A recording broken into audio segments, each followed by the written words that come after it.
সুপ্রিয় দর্শক, এই মুহূর্তের সবথেকে বড় খবর। দর্শক, আরজিকর কাণ্ডে মহিলা চিকিৎসকের মৃত্যুর ঘটনায় রাজ্য রাজনীতি একেবারে তোলপাড়। এ কথা আপনারা সকলেই জানেন।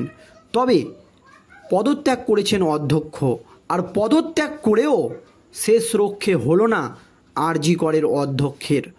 মুখ ফসকে যা বললেন তাতেই একেবারে শোরগোল পড়ে গেল রাজ্য রাজনীতিতে। কি জানিয়েছেন তিনি, কি বলেছেন মুখ ফসকে, জানাবো আজকের এই প্রতিবেদনে আপনাদেরকে। দর্শক, আপনারা সকলেই জানেন যে প্রথম থেকেই দাবি করা হচ্ছিল যে আরজিকর কাণ্ডে যে ঘটনা ঘটেছে সেটা কিন্তু একজনের কাজ নয়। বিশেষজ্ঞ থেকে শুরু করে চিকিৎসাবিদ এবং পোস্টমর্টম রিপোর্টেও চাঞ্চল্যকর সব তথ্য উঠে এসেছে। তবে আরজিকর মেডিকেল কলেজ হাসপাতালে চিকিৎসককে ধর্ষণ করে খুনের ঘটনায় এবার একেবারে নতুন মোড়। সিভিক ভলেন্টিয়ার সঞ্জয় রায় কি একা এই ঘটনার সঙ্গে জড়িত, না তার সঙ্গে আরও কেউ আছে? এই প্রশ্ন যখন নানান মহল থেকে জোরালোভাবে তোলা হচ্ছে, তখন এই ভাইরাল ভিডিও ঘিরে এই প্রশ্ন বড় হয়ে উঠে এলো যে আরজিকর কাণ্ডে কি কোনো বিশেষ কাউকে আড়াল করার চেষ্টা করছে প্রভাবশালী মহল? এক অডিও ক্লিপে চাঞ্চল্যকর তথ্য ছড়িয়ে পড়ে গোটা রাজ্য জুড়ে, এমনকি গোটা দেশ জুড়ে। চাঞ্চল্যকর ভাইরাল ভিডিওটি পোস্ট করেছেন তৃণমূলের প্রাক্তন রাজ্য সাধারণ সম্পাদক কুণাল ঘোষ। এই অডিওতে দুই ব্যক্তির মধ্যে কথোপকথন হচ্ছে। তার মধ্যে একজন নিজেকে আরজিকর মেডিকেল কলেজের ইন্টার্ন হিসাবে পরিচয় দিচ্ছে, আর এই কথোপকথনে যা উঠে আসছে তা বিস্ফোরক বললেও কম বলা হয়। এই ভিডিওতে একজনকে বলতে শোনা যাচ্ছে, আরজিকরের গোটা আন্দোলনটা পুরোটাই মেকিটা অধ্যক্ষই চালাচ্ছে। অধ্যক্ষের যারা সাগরেদ তারাই চালাচ্ছে। কালকে একটা ভিডিও এসেছে যে এটা একটা সিভিক ভলেন্টিয়ারকে গ্রেপ্তার করেছে। ওটা একটা বলির পাঁঠা ছিল, সেটার সঙ্গে সঙ্গে আমরা তুলে ধরেছি। সেখানে আরও শোনা যাচ্ছে কর্তৃপক্ষ ভেবেছিল ওটাতে আমরা ভুলে যাব, কিন্তু ওরা তো জানে না, অন্তত সেইটুকু বুদ্ধি তো আছে যে মানুষ বুঝতে পারবে ওটা ওর পক্ষে করা সম্ভব কিনা। পোস্টমর্টম রিপোর্টে যে রকম আঘাত আছে দিদির, একজনের কাজ তো নয়, কমপক্ষে 2 বা 3 জনের কাজ। এরপরই ওই কণ্ঠের চাঞ্চল্যকর দাবি বা অনুমান করছিল এটা এক ইন্টার্নের কাজ, যার রাজনৈতিক ব্যাকগ্রাউন্ড আছে।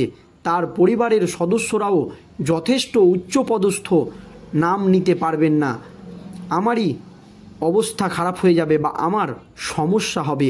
তাহলে কি আরজিকর মেডিকেল কলেজে মহিলা চিকিৎসককে নৃশংসভাবে খুন ও ধর্ষণের ঘটনায় বিশেষ কাউকে আড়াল করার চেষ্টা করছে প্রভাবশালী মহল?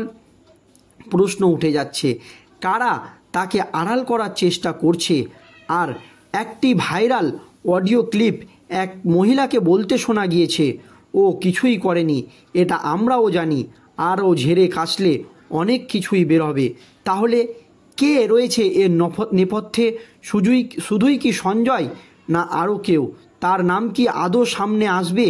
তারই অপেক্ষায় বাংলার মানুষ। আর এই আবহে একেবারে মুখ ফসকে যা বললেন আরজিকরের অধ্যক্ষ, তাতেই কিন্তু শোরগোল পড়ে গেল, এবং বিভিন্ন আইনজীবী থেকে শুরু করে সকলেই কিন্তু তার এই মুখ ফসকে এই কথা বলার জন্য জেলের দাবি করেছেন। কেমন দর্শক দাবি? ধর্ষণ ও যৌন হেনস্থার মতো ঘটনায় নির্যাতিতা বা তার পরিবারকে সমাজে অনেক সময় সমস্যার সম্মুখীন হতে হয়। নির্যাতিতার পরিচয় প্রকাশ্যে এসে গেলে প্রভাব পড়তে পারে বিচার ও তদন্তের ক্ষেত্রে, তাই নির্যাতিতার নাম প্রকাশ্যে আনা যায় না। এই বিষয়ে সুপ্রিম কোর্টের নির্দেশ আছে, পাশাপাশি জাতীয় আইনেও বাধ্যবাধকতা আছে।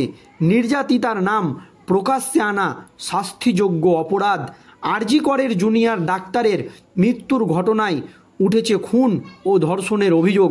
সোমবার সেই আরজিকর মেডিকেল কলেজের অধ্যক্ষ পদ থেকে ইস্তফা দেওয়ার পর সংবাদ মাধ্যমের সামনে বক্তব্য রাখতে গিয়ে কমপক্ষে 4 বার ওই মৃত চিকিৎসকের নাম নিয়েছে। এটা কিন্তু তার শাস্তিযোগ্য অপরাধ। এক আইনজীবী অরুণজ্যোতি তেওয়ারি জানিয়েছেন এটা শাস্তিযোগ্য অপরাধ। অধ্যক্ষের জেল হতে পারে, এমনকি তার জরিমানা হতে পারে। কেমন? নির্যাতিতার নাম প্রকাশ হলে ভারতীয় দণ্ডবিধি অনুযায়ী কী শাস্তির বিধান আছে দেখুন। ভারতীয় দণ্ডবিধি ইন্ডিয়ান পেনাল কোড আইপিসি এর 228 ধারায় আছে যে এই সম্পর্কিত বিধান। সেই ধারা অনুযায়ী ধর্ষিতা বা যৌন হেনস্থার শিকার নির্যাতিতার নাম পরিচয় প্রকাশ্যে আনলে 2 বছর পর্যন্ত জেল হতে পারে, ধার্য হতে পারে জরিমানাও। কিন্তু এই নাম কিন্তু ওই অধ্যক্ষ নিয়েছেন, তাই তিনি কিন্তু বিপদে পড়তে পারেন। এই নাম মুখ ফসকে নিতেই কিন্তু শোরগোল পড়ে গিয়েছে দর্শক রাজ্য রাজনীতিতে। বর্তমানে ভারতীয় দণ্ডবিধির বদলে আনা হয়েছে ভারতীয় ন্যায় সংহিতা। সেখানে এই সম্পর্কিত শাস্তির কথা আছে। ভারতীয় ন্যায় সংহিতার 72 নম্বর ধারায় বলা হয়েছে কেউ যদি নির্যাতিতার নাম প্রকাশ্যে আনেন তাহলে জেল হতে পারে, জেলের মেয়াদ হতে পারে 2 বছর, এছাড়াও ধার্য করা হতে পারে জরিমানা। এ বিষয়ে কি নির্দেশ সুপ্রিম কোর্টের? কোনো ব্যক্তি সংবাদ মাধ্যম বা সোশ্যাল মিডিয়ায় নির্যাতিতার নাম প্রকাশ করতে পারেন না, পরোক্ষভাবেও না। যা কিছু প্রকাশ হলে নির্যাতিতাকে চিহ্নিত করা সম্ভব হবে তা প্রকাশ করা যাবে না। যদি নির্যাতিতার মৃত্যু হয় এবং অচৈতন্য অবস্থায় থাকেন সেক্ষেত্রে তার কোনো আত্মীয়র অনুমতি দিলেও নাম প্রকাশ করা যাবে না। তবে পরিস্থিতি অনুযায়ী নাম প্রকাশ করতে হলে সেই সিদ্ধান্ত নেবে সেশন জাজ। সেই সব নথিতে নির্যাতিতার নাম প্রকাশ্যে আসতে পারে যেগুলি মুখ বন্ধ খামেই আদান প্রদান করতে হয় পুলিশকে, নাম গোপন রাখতে হয় আদালত তদন্তকারী সংস্থাকেও। নির্যাতিতার মৃত্যু হলে বা অচৈতন্য থাকলে তার আত্মীয় যদি নাম প্রকাশ করতে চান তাহলে শুধুমাত্র সেশন কোর্টের আবেদন জানাতে পারেন। এছাড়া সুপ্রিম কোর্টের গাইডলাইনে আরও বলা হয়েছে নির্যাতিতা অপ্রাপ্ত বয়স্ক হলে তার পরিচয় যদি প্রকাশ করার প্রয়োজন পড়ে সেক্ষেত্রে বিশেষ আদালতের অনুমোদন দিতে পারে, সেক্ষেত্রে কিন্তু বিশেষ আদালত অনুমোদন দিতে পারে। তবে এদিন হসপিটালের অধ্যক্ষ বিবৃতি দিতে গিয়ে 4 বার এই নির্যাতিতার নাম নিয়েছেন। মুখ ফসকেই তিনি হয়তো এই নামটা নিয়েছেন। এতেই কিন্তু তার বিপদ অনেকটাই বেড়ে গিয়েছে। অনেকেই মনে করছে তার ভিতরে দ্রুত কঠোর পদক্ষেপ নেওয়া হতে পারে বা জেলও হতে পারে, এই আশঙ্কা কিন্তু করা হচ্ছে। দর্শক, এই নিয়ে আপনাদের মতামত অবশ্যই কমেন্ট বক্সে জানাবেন। ভিডিওটি শেষ পর্যন্ত ধৈর্য সহকারে দেখার জন্য আপনাদের সকলকে অসংখ্য ধন্যবাদ।